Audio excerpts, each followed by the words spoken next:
जो रामपाल का ये सेक्ट इनका फोटो लगा लगा करके अभद्र टीका टिप्पणियां लिखते हुए हास्यप्रद पाखंडी और कुछ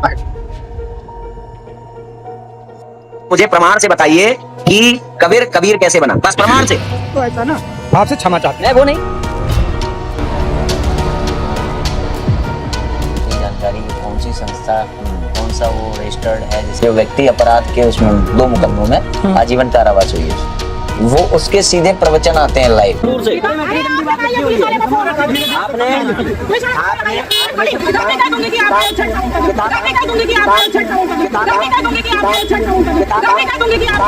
मतलब है आप देश में आंतरिक कलह फैलाना चाहते हैं। आप ये किताबें बेचते हो।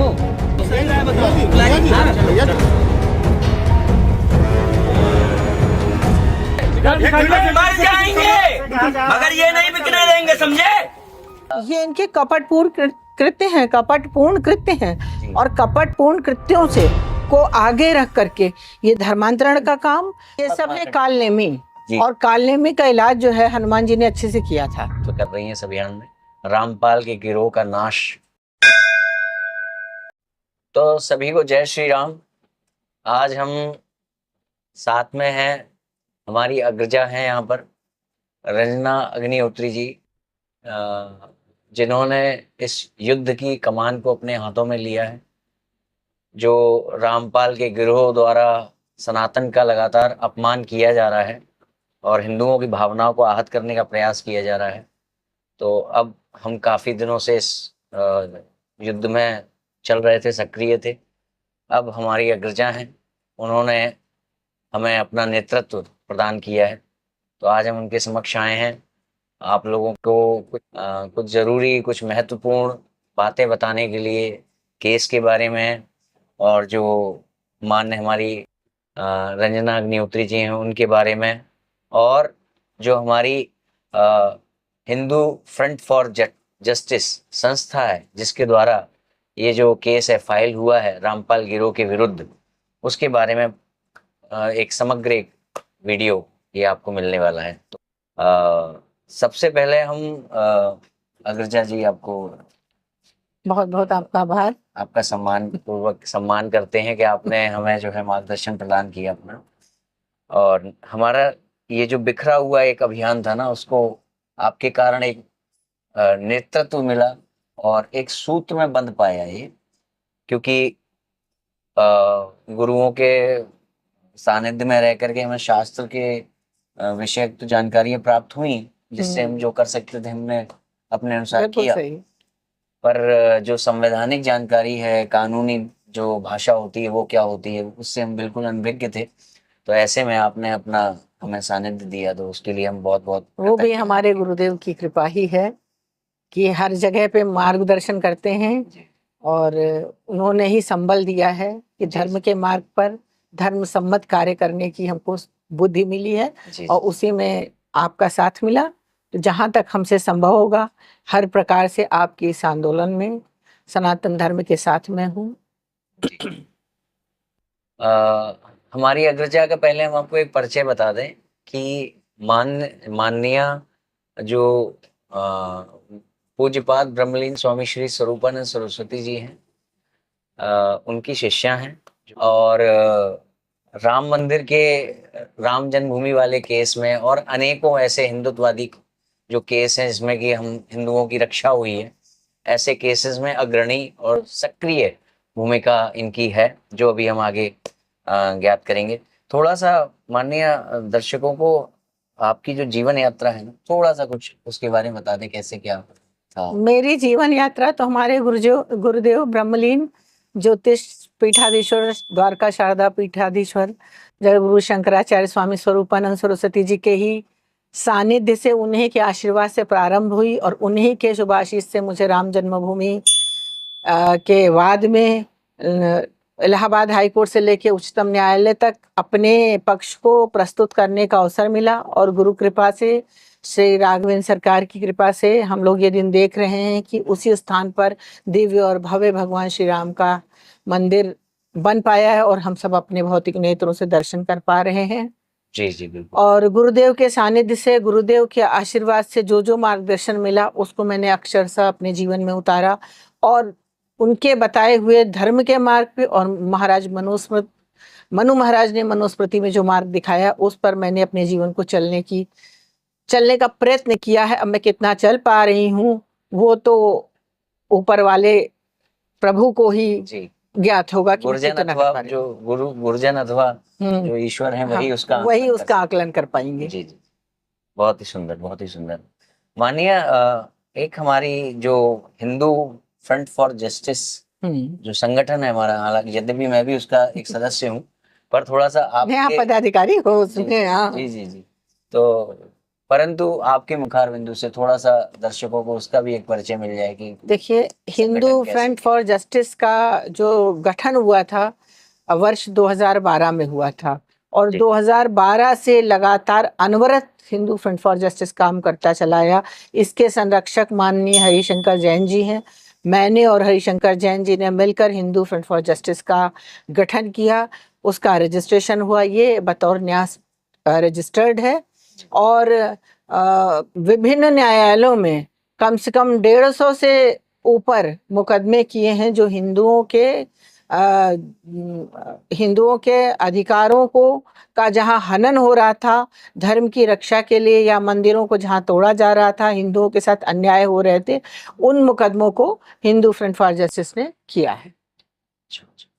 अच्छा, जैसे मुझे ज्ञात है कि राम मंदिर में तो आपकी अग्रणी भूमिका रही थी। इसके अलावा थोड़ा सा कृष्ण जन्मभूमि, काशी विश्वनाथ, और मुझे भोजशाला वाला विषय भी पता है, इसमें आपकी अग्रणी भूमिका रही थी हमारे संगठन की भी। तो इसमें थोड़ा सा कुछ कृष्ण जन्मभूमि में जो पहला मुकदमा दायर हुआ है उसमें बतौर भगवान कृष्ण के वाद मित्र मैं हूँ। माता श्रृंगार गौरी का जो काशी का केस है उसमें भी माता श्रृंगार गौरी के बतौर वाद मित्र हूँ। और जो भोजशाला वाला केस है, भोजशाला में जो जिला धार पड़ता है इंदौर में, वहां पर महाराजा भोज के बनाई हुई एक भोजशाला थी जिसमें कि हजारों की संख्या में ब्राह्मणों को ज्योतिष, व्याकरण, सारी चीजें पढ़ाई जाती थी, और उसका ध्वंस हुआ, उसको तोड़ा गया। वो भी वाद जो है हिंदू फ्रंट फॉर जस्टिस के द्वारा दायर किया गया है, वो लंबित है। अच्छा, तो एक कोई लखनऊ का भी केस आप देख रहे थे, वो टीले वाली मस्जिद का 2012 में कोर्ट में, इलाहाबाद हाई कोर्ट की खंडपीठ लखनऊ में दायर किया गया था। तो उस समय सीनियर जज हुआ करते थे जस्टिस उमानाथ सिंह, उनके यहाँ दायर किया गया था। तो हमको और हरिशंकर जैन साहब को एज ए कमिश्नर बना करके कोर्ट ने वहाँ भेजा था, और पूरी बड़ी कड़ी सुरक्षा में हम गए। हमने वहाँ जांच पड़ताल की, हमने पाया वहाँ पाताल कूप है, उसको शेष नागेष्ट पाताल कूप कहा गया। वो मुकदमा अभी जो है नीचे के न्यायालय में लंबित है। जी जी जी, तो ये हमारा सौभाग्य है कि इधर हम भी जगत गुरु शंकराचार्य जी के पुरी पीठाधीश्वर जी के शिष्य थे, और इस अभियान में जो रामपाल का गिरोह है उसका प्रतिकार कर रहे थे, जो भी जितने भी अंशों में कर पा रहे थे।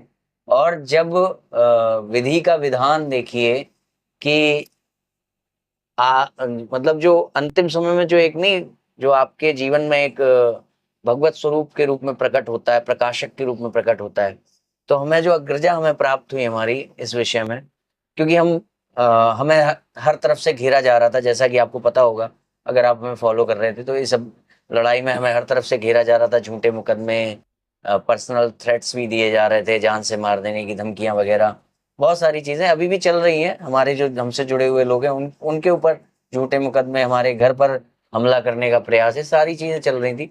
तो ऐसी स्थिति में, और फिर भी हम लड़ने का प्रयास कर ही रहे थे यथावत, तो ऐसी स्थिति में अपने ज्ञान का प्रकाश लेकर के प्रकट हुई।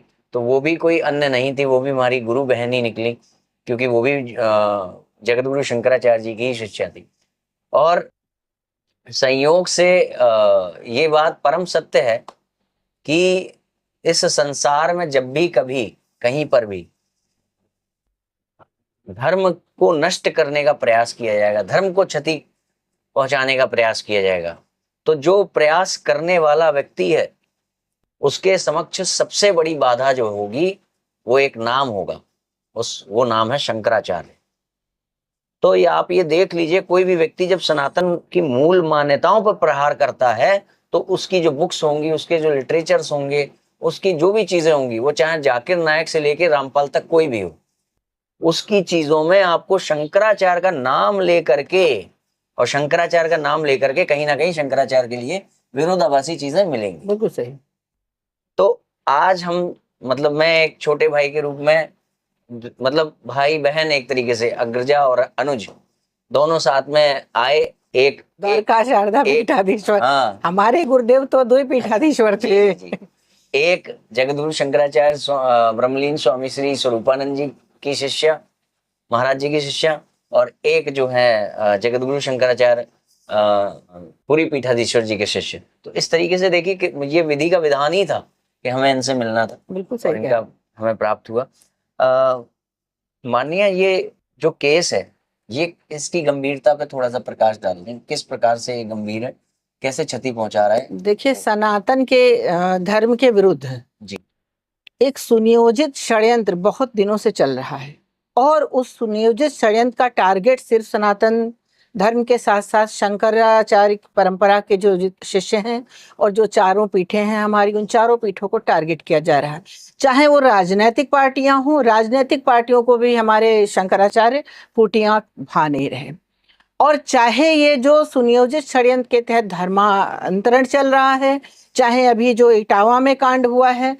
सबसे पहली बात यह है कि ब्राह्मणों को टारगेट करो, ब्राह्मणों को समाप्त कर दो। अगर ब्राह्मणों को समाप्त कर दोगे तो धर्म संस्कृति समाप्त हो जाएगी, और ये भारत नहीं रह जाएगा। जी, जी। ये आर्यावर्त जो हम कहते हैं, आर्यावर्त नहीं रह जाएगा, और विधर्मियों के मंसूबे कामयाब हो जाएंगे। परंतु इस बात, ये विषय बहुत गंभीर है, इस पर सोचना होगा, इस पर चिंतन करना होगा। और जो लोग ये हरकतें कर रहे हैं वो आखिर अपने हैं। ब्राह्मण तो सबको अपना मानता है, तभी तो हम कहते हैं कि विश्व का कल्याण हो, जी, जी, प्राणियों में सद्भावना हो। जी। पूरे विश्व में कोई व्यक्ति ऐसा नहीं है जो ये कहता हो, या कोई धर्म मत पंथ मजहब ऐसा नहीं जो कहता हो विश्व का कल्याण हो। जेएनयू में पोस्टर लिखे गए कि ब्राह्मणों भारत छोड़ो, अभी इटावा में लिखा गया कि ब्राह्मणों इस गांव में आना मना है। इसका मतलब सबसे ज्यादा खतरा विधर्मियों को ब्राह्मणों से ही है, क्योंकि ब्राह्मणों ने अपनी शीश कटाने के बावजूद भी धर्म की रक्षा करने के लिए, धर्म संस्कृति के संरक्षण के लिए प्राणों के बलिदान दिए। तो लोगों का ये मानना है, विधर्मियों का मानना है कि अगर ये ब्राह्मण हट जाएं तो इनको तो हम कन्वर्ट कर ही लेंगे। हम चाहे इस्लामिक कंट्री बना लें, चाहे हम ईसाइयत में कन्वर्ट कर लें। जी, जी। तो इसीलिए ये सब, चाहे रामपाल का षड्यंत्र हो, चाहे इटावा वाला षड्यंत्र हो, चाहे और षड्यंत्र हो, इसी के कारण चल रहे हैं। और वो तो मैं तुम्हें बहुत आशीर्वाद देना चाहती हूँ कि तुमने जो है शंकराचार्य जी के शिष्य होने का पूरा धर्म और पूरा कर्तव्य का निर्वहन किया। तुमने इसमें बहुत बड़ा शोध किया, तुमने सारी पुस्तकों को मेरे सामने रखा, उन पुस्तकों को मैंने देखा, और हमारे देवी देवताओं को, हमारे सनातन धर्म को, हमारे ब्राह्मणों को जिस तरीके से अभद्र टीका टिप्पणी की गई है, पूरे के पूरे धर्म को की परिभाषा ही चेंज कर दी, जिससे कि आज से 100 साल बाद, 200 साल बाद आने वाली जो पीढ़ी है वो देखे तो कहे कि सनातन धर्म के देवी देवता इसी प्रकार के थे। इसलिए इस पर रोक लगाना बहुत आवश्यक है। जो शोध हमारे अनुज के द्वारा किया गया, उस शोध को मैंने देखा और पाया कि ये तथ्यपरक है, और इसी को लेकर माननीय न्यायालय में हिंदू फ्रंट फॉर जस्टिस की तरफ से याचिका दायर की गई, और हम ये जिला संयोजक हिंदू फ्रंट फॉर जस्टिस के हैं।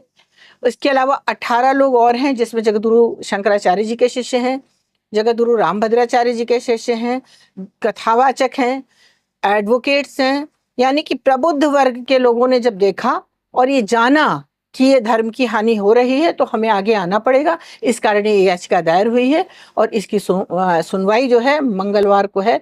और मुझे आशा ही नहीं, विश्वास है कि हमारे गुरुदेव की कृपा से निश्चित ही कहानी परिणाम तक पहुंचेगी।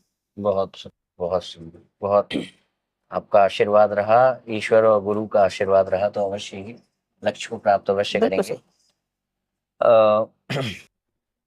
इसमें आपने वो वाली बात ला ही दी कि मैं आपको बुलाने वाला था कि ये क्या करते हैं कि जब सनातन को आघात पहुंचाना है तो देखना है कि उसके स्रोत क्या है। स्रोत क्या है? ब्राह्मण स्रोत है तो उस पर वार करो। ब्राह्मण है, मनुस्मृति है, वेद है, रामायण है, जी जो हमारे धार्मिक ग्रंथ है उन पर प्रहार करो। आधी अधूरी चौपाई पढ़ के देश में जी उसके दरिया बहाओ। जी। और सबसे बड़ी बात क्या है ना कि हम जिसको कहते हैं स्त्री, जो शक्ति है, स्त्रियों के दिमाग में ऐसी बातें भर दी गई हैं, इसको भी विधर्मी भरने में विरोधाभास। सफल हो गए हैं कि मानस आपके विरुद्ध बोलती है, जी मनुस्मृति आपके विरुद्ध बोलती है। जी। आज दिल्ली न्यायालय के एक न्यायाधीश महोदय ने लिखा है कि मनुस्मृति से ज्यादा स्त्रियों का सम्मान किसी धर्म ग्रंथ में है ही नहीं। क्या बात। जब तक आप पढ़ेंगे नहीं किसी शास्त्र को, समझेंगे नहीं, जी आप जला रहे हैं, पैरों तले रौंद रहे हैं, ये सब चीजें चल रही हैं। हमें तो कहीं ना कहीं उठ के खड़े होना ही होगा और धर्म की रक्षा के लिए जन्म हुआ है और धर्म की रक्षा अंतिम श्वास तक हम लोग करेंगे। जी जी जी, बिल्कुल करेंगे, बिल्कुल करेंगे। हमारा जीवन उसी को समर्पित है। बिल्कुल सही। वर्णाश्रम और ब्राह्मण इत्यादि पर आघात करने के साथ साथ ये देखते हैं कि हमारे जो आचार्य पीठें हैं, शंकराचार्य पीठ तो है ही, साथ ही साथ जैसे आपने नाम लिया पूज्य रामभद्राचार्य जी का, और भी अन्य जो हमारे आचार्य गण, राघवाचार्य जी महाराज, ये जो सेक्ट है जो रामपाल का है, ये सेक्ट इनका फोटो लगा लगा करके अभद्र टीका टिप्पणियां लिखते हुए, हास्यप्रद, पाखंडी, और कुछ कुछ फोटोज तो ऐसे ही बनाता है इसमें जितने भी संत होंगे उन सबके फोटो, और उनके बारे में एक कोई ना कोई अभद्र मजाकिया, कुछ हास्यप्रद बात लिखते हुए फिर उनका मजाक उड़ाना, कार्टून बनाना। तो ये सब चीजें भी ये कर रहा है, जिससे कि हमारा मतलब हमारा जो सामान्य वर्ग है, जो जानता ही नहीं है कि आचार्य कौन होना चाहिए, कौन नहीं होना चाहिए, ग्रंथ कौन से कौन से नहीं, तो वो पहले ही जो शिक्षा के मूल स्रोत हैं उनके प्रति अनास्थावान हो जाए। तो इसको देखो, हम रामपाल पे ही क्यों जाएं? हम 70 वर्षों में हिंदू समाज जो था ना, फिल्मी गानों और फिल्मों के चक्कर में पड़ा रहा। बॉलीवुड ने जितना नुकसान किया है हिंदू समाज का, जितनी देवी देवताओं का अपमान किया है, जितने ब्राह्मण समाज का या क्षत्रिय समाज का या वैश्य का, पुरानी जितनी भी पिक्चर होंगी, एक मदर इंडिया पिक्चर आई थी नरगिस की, उसमें देखो जब नरगिस का बलात्कार कोई कर रहा था तो उसमें एक व्यक्ति माथे पे टीका लगाया था, दुकान चलती थी उसकी, यानी कि वो वेशभूषा से वैश्य लगता था, और जय अम्बे दुर्गा करके, दुर्गा माता की आरती करके अटेम्प्ट टू रेप करने की कोशिश की। ये दिखाया गया। बचाने कौन आया? खान चाचा। शोले पिक्चर में खान चाचा का रोल बहुत अच्छा है। हर पिक्चर में, हर सिनेमा में कोई व्यक्ति अगर संजीदा एक सम्मानित किरदार दिया जाता है, एक सम्मानित किरदार तो विधर्मी दिया जाता है, और जो ब्राह्मण है उसको दिखाया जाएगा कि बहुत लालची है, जो क्षत्रिय है वो जिम्मेदार दिखाया जाएगा और सबकी जमीनें हड़प लेता है, सब यानी कि स्त्रियों से बलात्कार करता है, बनिया सारा काला बाजारी करता है, और जो है शूद्र है वो बहुत प्रताड़ित है। एक बात बॉलीवुड, दूसरी बात प्रेमचंद। बड़ी जिम्मेदारी से कहूंगी कि प्रेमचंद ने भी समाज के चारों वर्णों में फूट डालने की कोशिश की। उसके बाद अब तो ये सब जो टुटपुंजे आ ही गए हैं। अब एक बात और भी है इम्पोर्टेंट, चारों वर्णों में फूट डाल दी, देखा कि बहुत कुछ सक्सेस नहीं मिल रही, बहुत सफलता नहीं मिल रही है, तो सोचा भाई सफलता नहीं मिल रही, अब क्या करूं? अब घरों में जाकर एंट्री मारूं, घरों में जाके घर की स्त्रियों से, महिलाओं से, बेटियों से ऐसी बात करी। बताया कि मानस में तो लिखा है ढोल गंवार शूद्र पसमारी सकल ताड़ना के अधिकारी। इसका मतलब है स्त्रियों को मारने की बात कही है। अब स्त्रियों ने अपना दिमाग नहीं लगाया, जिसने बरगलाया सोच लिया कि सही कह रहा है ये तो। उसका परिणाम ये हुआ कि विवाह करने के बाद स्त्रियां, कोई भी लड़की का विवाह होता है, विवाह होने के बाद जाती है और जाने के 6 ही महीने के बाद ससुराल के पक्ष पर 498, 125 दुनिया भर के मुकदमे लगा देती। ये इनकी चाल है, और ये चाल यहीं नहीं खत्म हो जाती, ये चाल और बड़ा रूप लेती है। क्या बड़ा रूप लेती है कि रामायण को लाल कपड़े में बांध के रख दो, मत पढ़ो जी। हमारे सनातन धर्मावलंबियों ने सोचा कि रामायण हमारा पवित्र ग्रंथ है, इसको लाल कपड़े में बांध के रख दो, इसको मत पढ़ो। और महाभारत बिल्कुल मत पढ़ो, घर में भी मत रखो। महाभारत जय ग्रंथ है कि अगर महाभारत कोई पढ़ लेगा तो वो सोचेगा कि हमें जीवन कैसे जीना चाहिए और जीवन में जो हमारे नकारात्मक पहलू हैं उनको कैसे हटाना चाहिए। जय ग्रंथ, इस जय ग्रंथ के विषय में कहा गया कि अगर आप इसको पढ़ेंगे तो आपके घर में कलह हो जाएगी, लड़ाई हो जाएगी। इसी षड्यंत्र का शिकार हमारे भोली भाली सनातन धर्मावलंबी जनता हो गई। उसका रीजन क्या है? क्योंकि आपने किसी गुरु का सानिध्य प्राप्त नहीं किया। आपने किसी परंपरागत गुरु का सानिध्य अगर प्राप्त किया होता, सड़क चलते आपने जिसको चाहा गुरु बना लिया, अब्राह्मण बना लिए, अविद्वान बना लिए, जिनको वेदों को छोड़ दो, हनुमान चालीसा का भी ज्ञान नहीं है, लेकिन वेद से, ऋग्वेद से लेके हनुमान चालीसा तक सब वैदिक बातें ही हैं। तो कहा जाता है कि पानी पियो छान के, गुरु करो जान के। और ऐसे गुरु का सानिध्य करिए जिसके कम से कम आप अपने गुरु के दादा गुरु का नाम तो जानते हो। जी जी जी बिल्कुल। ब्रह्म का ज्ञान तो हो। परंपरा प्राप्त आचार्य को आप गुरु बनाइए। जब परंपरा प्राप्त आचार्य को आप गुरु बनाएंगे तो ये सारी समस्याएं जीवन में नहीं आएंगी। लेकिन पिछले 70 वर्षों से चल रही है। हमारे आचार्यों ने प्रयत्न किया, लेकिन क्या होता है ना, राज सत्ता जब हावी होती है, राज सत्ता आचार्य सत्ता के ऊपर हावी होती है, तो आचार्य अपना काम धीरे धीरे करते रहते हैं, लेकिन वो व्यवस्थाएं नहीं होती हैं, वो चीजें नहीं पब्लिक में आ पाती हैं जो राज सत्ता दे सकती। जी जी जी जी।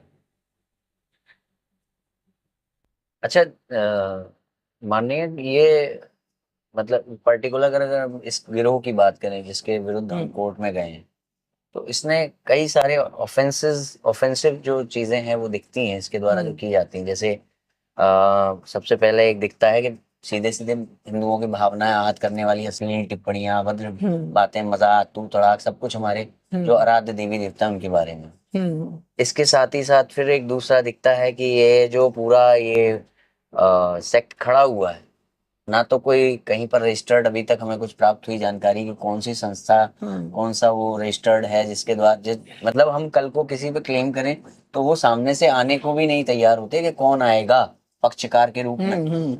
और फिर इनकी किताबें जहाँ छप रही हैं वहाँ कोई और कारखाना है, बरवाला। ये इनके कपटपूर्ण कृत्य हैं, कपटपूर्ण कृत्य हैं। और कपटपूर्ण कृत्यों से को आगे रख करके ये धर्मांतरण का काम और ये नया मत पंथ मजहब चलाना चाहते हैं। रामपाल का एक मजहब चलाना चाहते हैं, जबकि रामपाल के बारे में मुझे जानकारी जहां तक है, ना वेदों का ज्ञान है, ना शास्त्रों का ज्ञान है, और ना ही कोई बहुत मजबूत चरित्र का ये व्यक्ति है। जी जी जी। और इतना ही नहीं कि हमारे शास्त्रों को लिखा हो, हमारे वेदों को लिखा हो, इनके यहाँ से तो जो पुस्तकें छपी हैं उसने माननीय न्यायालयों की भी धज्जियां उड़ाई हैं। उनके ऊपर भी ऐसे ऐसे शब्द लिखे हैं कि अब आप न्यायालय को नहीं मानोगे, न्यायालय के लिए ऐसे शब्दों का प्रयोग करोगे, तो ये तो अति हो गई ना। न्यायालय के लिए जो इन्होंने जो किताबें छापी थी उसको लेकर के इन जो महिलाएं बेच रही थी वो किताबें, उसको लेकर के हिसार कोर्ट में केस चला था, तो सजा हुई है वहाँ पर। अच्छा, हाँ, निश्चित ही सजा हुई होगी, न्यायालय पे लिखेंगे,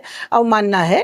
तो ये भावनाएं, धार्मिक भावनाओं पर आघात करना और मतांतरण का प्रयास है ना, तो ये कितना गंभीर मतलब अपराध। देखो, धार्मिक भावनाओं पर आघात करना, इसका अर्थ ये है कि आप किसी एक बड़े समुदाय की धार्मिक भावनाओं पर आघात कर रहे हैं। इसका मतलब है आप देश में आंतरिक कलह फैलाना चाहते हैं, विप्लव पूर्व, हाँ, दंगा इत्यादि आप कराना चाहते हैं, इसलिए आप ये कर रहे हैं। और ये सुनियोजित षड्यंत्र है। आप तो जेल के अंदर बैठे हैं और आपके जो चंगू मंगू हैं वो बैठ के बाहर ये सब कर रहे हैं, लेकिन न्यायालय इसमें अगर कड़ी कार्यवाही, कठोर कार्यवाही का आदेश देती है तो ये सब रुकेगा।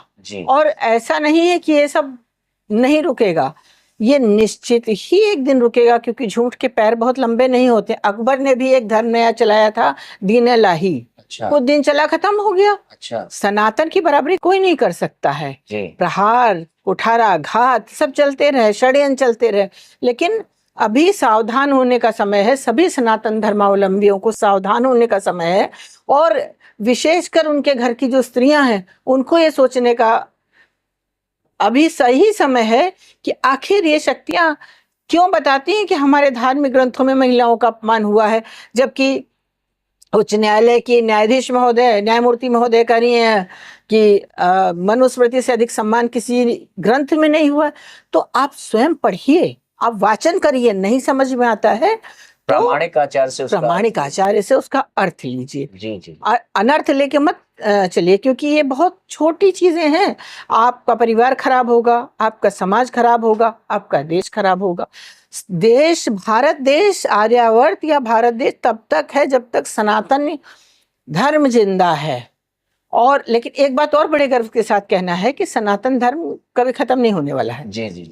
लेकिन कुठाराघात प्रहार तो हो रहे हैं। इस बारे में जो आपने कहा ना कि सनातन कभी समाप्त नहीं होगा, और जैसे कभी कभी कुछ लोग कहते हैं अरे कलयुग है तो होना ही है जो ये सब हो रहा है, तो इस बारे में करपाती जी महाराज की वो कुछ वर्डिंग्स थी वो याद आ जाती हैं।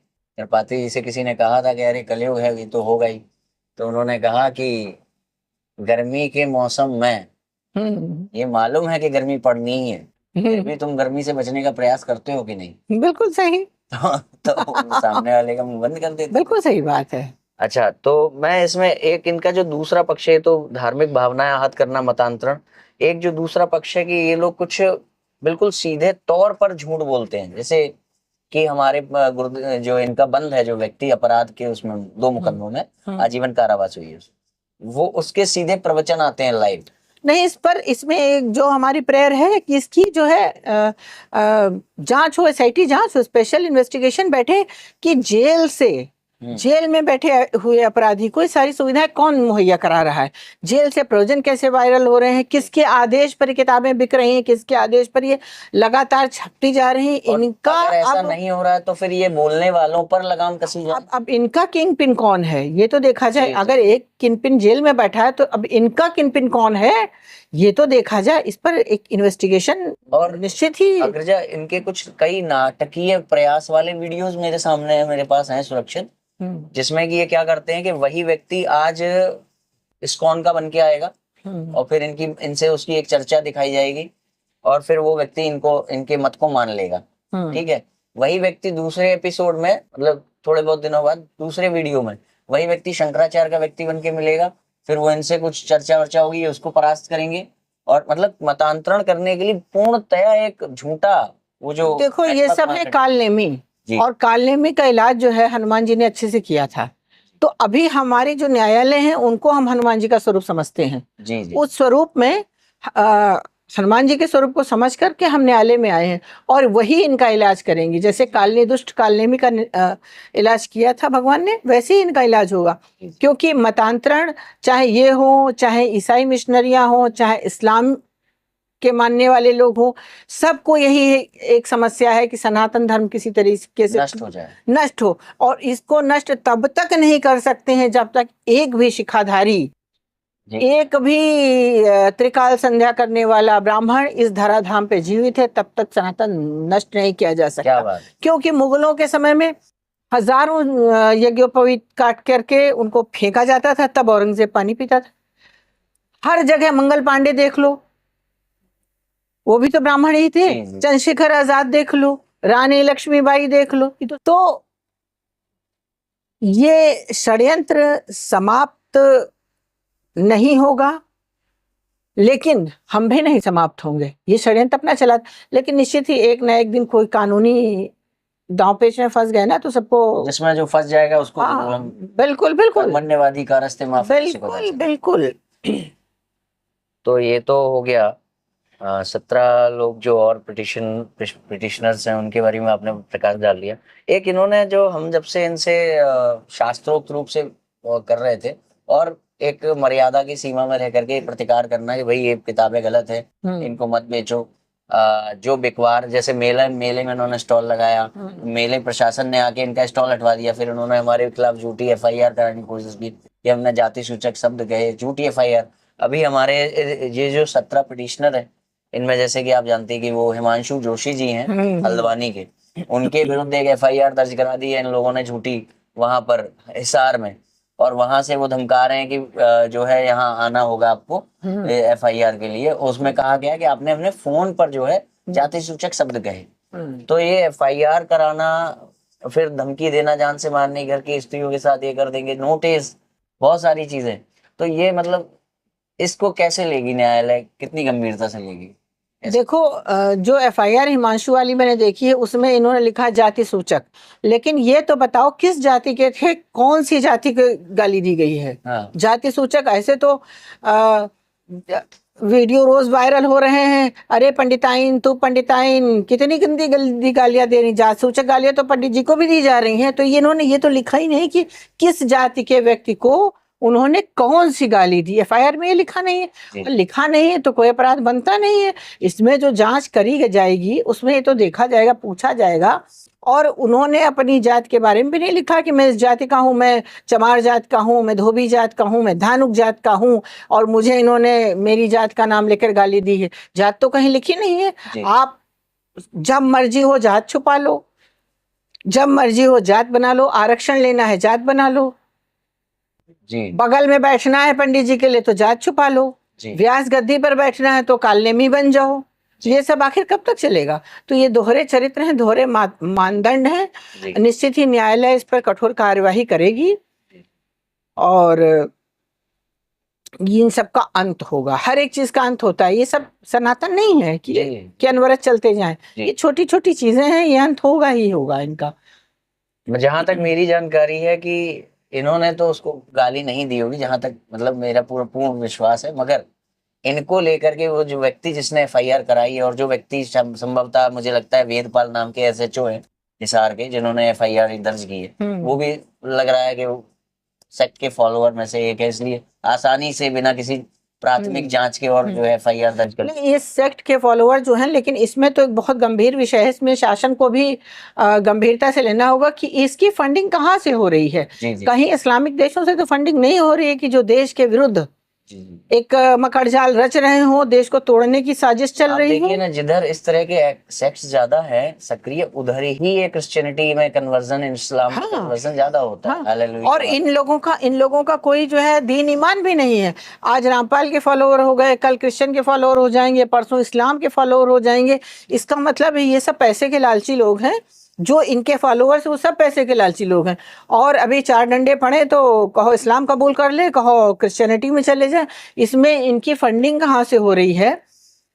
इनकी जो किताबें छप रही हैं, ये इसकी व्यवस्थाएं कौन कर रहा है? इसकी जांच होनी चाहिए, क्योंकि ये देश विरोधी षड्यंत्र चल रहा है। इसमें तो सरकार को एक बड़ा कदम उठाना चाहिए। जी। मेरे साथ तो किया ही है। जिन पर एफआईआर हुई है उनका चेहरा बिगाड़ के गधा, पंडित, पंडा, बहुत सारे ऐसे थंबनेल मेरे लिए भी, इनके लिए भी, हिमांशु जोशी जी के लिए, कि पंडित, पंडा और बहुत अभद्र भद्र शब्द, मैं कुछ तो बोल नहीं पा रहा हूँ यहाँ पर, मगर बहुत सारी अश्लील शब्द। भाई बड़ी विडंबना है देश की कि अगर ब्राह्मण को कोई गाली दे रहा है, पंडित कह रहा है, गधा कह रहा है, अरे पंडितानिया चल, तो अगर हमने इनको चमार कह दिया, हमने इनको धोबी कह दिया, हमने इनको धानुक कह दिया, तो हमारे ऊपर तो एक्ट लग जाएगा। लेकिन अगर ये हमको ए पंडितानिया, ए पंडित और ये, और मतलब हम तो वो शब्द इस चैनल पे कह नहीं सकते, इनके ऊपर कुछ नहीं होगा। जी जी जी। इसमें भी अब सरकार को सोचना चाहिए कि भाई सबको अगर राइट टू इक्वलिटी है आर्टिकल 14 में, तो सबको बराबर समझे कि समाज के दो टुकड़े कर रखे। मनु महाराज ने नहीं किए। मनु महाराज ने तो 4 वर्ण बताए, और 4 वर्ण बताए कि 4 वर्णों के कार्य ये हैं। हाँ, ये कार्य हैं। और सबसे ज्यादा कठिन सजा ब्राह्मण को ही मनुस्मृति में है, सबसे कठिन जीवन ब्राह्मण का ही है मनुस्मृति में। तो संविधान ने जो समाज को तोड़ा है, उसको हमें तुम्हें बताने की जरूरत नहीं है।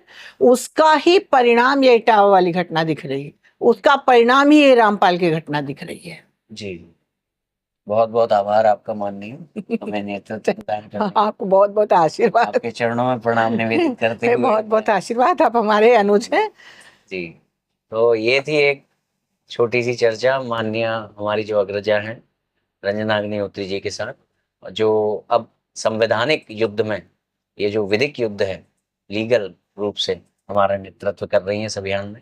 रामपाल के गिरोह का नाश, जिसने हमारे हिंदू देवी देवताओं के लिए अत्यंत अभद्र अश्लील टिप्पणियां की हैं, जिन किताबों में वही सब लिखा हुआ है, जिन सेंटर से ये सब प्रचलित होता है, जिन सोशल मीडिया प्लेटफॉर्म्स पर ये सब प्रचारित किया जाता है, इन सब का नाश होकर ही रहेगा। तो इस भावना के साथ, इस लक्ष्य की प्राप्ति के लिए प्रार्थना मन में रखते हुए मैं करपात्री जी का उद्घोष था ही, धर्म की जय हो, अधर्म का नाश हो, प्राणियों में सद्भावना हो, विश्व का कल्याण हो। तो इस उद्घोष के साथ ही आपको चर्चा कैसी लगी बताइएगा। और आगे जो न्यायालय का प्रकरण है, इससे संबंधित जो और चीजें हैं, उस पर प्रकाश डालने वाले वीडियोस आपके समक्ष हम प्रस्तुत करते रहेंगे। जय श्री राम।